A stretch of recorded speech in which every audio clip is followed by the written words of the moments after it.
Astara rayon Uşaq Gənclər İdman Məktəbinin futbol komandası Sevinç Kubokunun qalibi olub. 2005-2006-cı il təvəllüdlü futbolçular arasında keçirilən yarışın finalında Astaralılar Oğuz rayonundan gələn həmyaşıdlarını məğlub ediblər.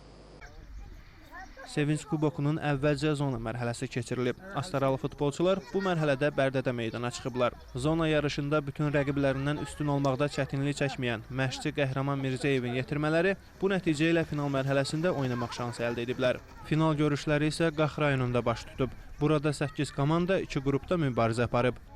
Birinci oyunumuz İsmail komandasından oynadı. 1-0 hesabı ilə uşaqlar qalib gəldi. İkinci oyunumuz Şirvan komandası ilə oldu. 4-0 hesabı ilə qalib gəldi. Bərdə komandasında 1-0 hesabı ilə qalib gəldi. Qrupun qalibi kimi yarım finala çıxdıq.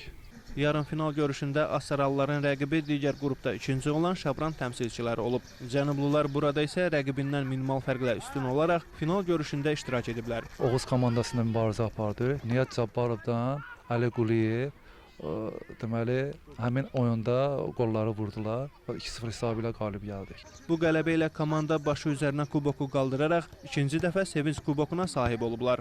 Yarışda çempion olduq, məşq edirik. İnşallah gələcəkdə də belə yarışlarda çempion olmağa çalışacağıq. İkinci dəfədir ki, birinci yer tutmuşuq. Yenə də sevinirik ki, birinci yer tutmuşuq. Yenə də istəyirik ki, birinci yer tutaq. Astara rayon Uşaq Gənclər İdman Məktəbinin futbol komandası yarışda ümumilikdə 5 görüş keçiriblər. Bu görüşlərdə rəqib qaplarından 8 top keçirən cənublular öz qaplarını toxunulmaz saxlamağı bacarıblar. Elnur Ələkbərov, Vüsal Yaqubov, Astara.